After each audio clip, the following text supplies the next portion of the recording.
አደራ ድራማ እንግዲህ ቃልን ውጤት አልሰጥም ብላ ስትከራከር ነበረ። ያንንም የተከራከረችበትን ዛሬ ላይ ግን ግዴታ እንድትሰጥ አደረገቻት። ወይዘሮ ሰላም ግዴታ እንዲወሰድ አድርጋ ወሰደች።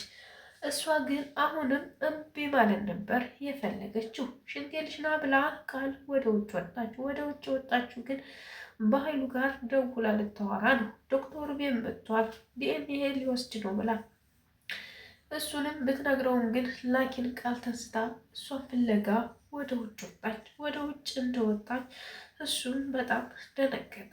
የት ሄዳ ነው ይቺ ልጅ? እርግጠኛ ነኝ የዚች ሴትዮን ልጅ አይደለችም እያለ ዶክተሩም ብቻውን ያወራ ያዘ። በጣም ያሳዝናል። እዚህ ጋር አሁን ብሌን እንዴት ላለች ዛሬ ቃል ምንም ማምለጫ የለሽም። አሁን ዝም ብለሽ ዲኤንኤሽን ምርመራ ምሰጪ ይሻልሻል።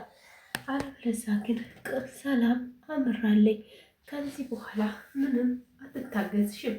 የምትፈልጊውን ነገር በሙሉ ከእሷ ለማግኘት ከፈለግሽ አንቺ የምታደርጋቸውን ነገር በሙሉ ማወቅ አለብሽ። አለበለዚያ ግን ዋጋሽን ታስከፍልሻለች ትላታለች። ዶክተሩም ልክ እንትኑን ፀጉሯን ከእሷ ናሙናዋን ከወሰደ በኋላ ቶሎ ለመውጣት የሚፈልግን ግን በኃይሉ ድንገት መጥቶ ምግብ ሳትበላና ቁጭ ሳትልማ አትሄድም አለው። እንዴት ኖር እኮ ነው ዶክተርን ያክል ነገር ቤታችን መጥቶ እንዴት ነው ምግብ ሳይበላ የሚሄደው አላት። በዛን አጋጣሚ እነሱ ዲኤንኤውን ለመቀየር አስቦ ነበር። ዶክተሩ ግን ምንም ያክል ቢሆን ከዛ ተቀመጥ ስፍራ ሊነሳላቸው አልቻለም። በጣም ተናደደ በኃይሉ። ሽንት ቤትም ግባ ምናምን ሲለው ግን ቦርሳውን ትቶ ሊነቃነቅ አልቻለም።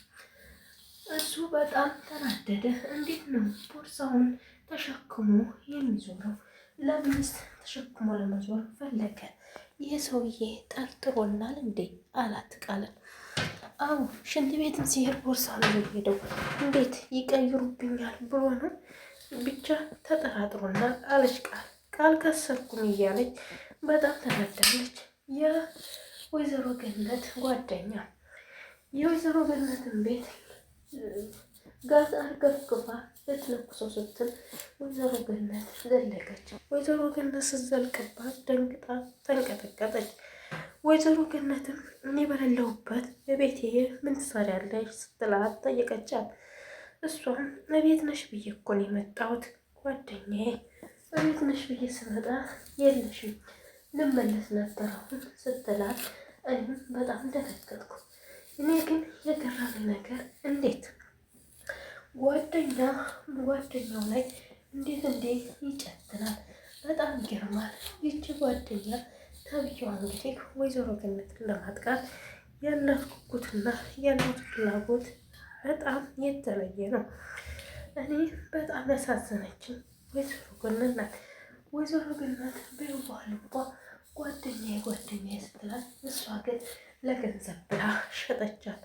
አያችሁ ጓደኛ ገንዘብ ብላ የምትሸጥ ጓደኛ ፈጣሪ ይጠብቃችሁ።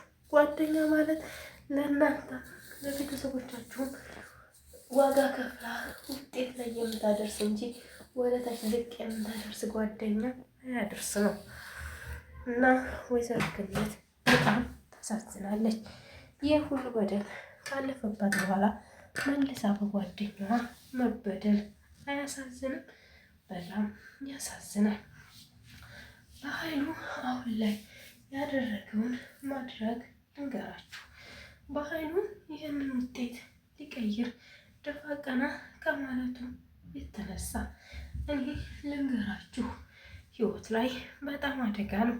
ላኪን አሁን ላይ ደስተኛ የሆነችው ብሌን ናት። ብሌን ይህ ውጤት እንዲታወቅና ሰላም ከዚህ ሁላ ነገር እንድትወጣ ትፈልጋለች። ሰላም ግን መጃጃሏን አሁንም አላቆመችም። መጃጃሏን ያላቆመችበት ነገር ምንድን ነው? መጃጃሏን ማቆም ያለባት ነገር እዚህ ላይ ነው።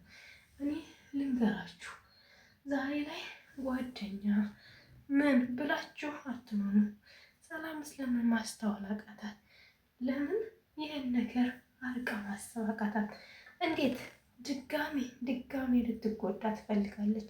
ለምን አስተውላ እነሱን ከህይወቷ ማስወጣት እንዴት አቃታት? ከህይወቷ አስወጥታ መኖር በተአምር አያቅታትም። ሰላም ግን ሁሌ እንደ ህፃን ልጅ ትሆናለች። ብሌንን ስታቅፋት የሚሰማትን ስሜት እያየች እንደገና ቃልን ስታቀፍ ምንም እንደማይሰማት እያየች ብሌን የኔ ልጅ ብትሆንስ የህይወት ታሪኳም ከኔ ጋር የተመሳሰለ ነው ብላ ዲኤንኤ እንዴት ስታስመረምር ቃልን ተቀብላ ቤቷ ታስገባለች። ወንድሟ ባላት ብቻ ወንድሟ ልጇን ጥሏት ሲያል ስታገኝ የዛን እውቀት እንዴት አልጠረጠረችም? ለምን ጣላት? ለምንስ ጥሏት ጎዳና እንድታድግ አደረገ ብላ ወንድሟን አልጠረጠረችውም? አንዳንዴ እኮ እኛ ሴቶች በጣም የዋህ ማህበረሰብ ነን። አያችሁ ወንድሜ ነው ምንም አያረጋትም ብላ ስላሰበች ነው ይህ ሁሉ ነገር ያልጠረጠረችው። አያችሁ በጣም ይገርማል። ቪዲዮውን ከወደዳችሁት ላይክ፣ ሼር፣ ሰብስክራይብ እያደረጋችሁ አበረታቱኝ። ሀባይብ እንግዲህ የዲኤንኤ መቀየር ምናምን የዲኤንኤው ግን አሁን ላይ ድጋሚ ተቀየረ። ይህን ድራማ ማንም ሰው አይከታተላቸው። ድራማቸው ይደክማል እይታቸው። ሁሉም ኮሜንታተር እንዳለ የሚለው ዲኤንኤው እንዳይቀየር ተቀየረ፣ ይህን ድራማ አንከታተልም እያሉ ነው። ይህን ድራማ ደግሞ እንዲታይላቸው ከፈለጉ ሰላምና ብሌን እናትና ልጅ መሆናቸውን ማወቅ አለባቸው። ከዚህ በኋላ እናትና ልጅ መሆናቸውን ግን ካላሳወቁ ድራማው በጣም ይደገርታል። በቀጣይ ቪዲዮዎች ከምንገናኝ ሰላም ሁኑልኝ። ወዳችኋለሁ፣ አከብራችኋለሁ ፋሚሊዎቼ። ባይ ባይ። ይመቻችሁ፣ ምችት ድልት ይበላችሁ ውድ ሀገሬ ልጆች። ባይ ባይ።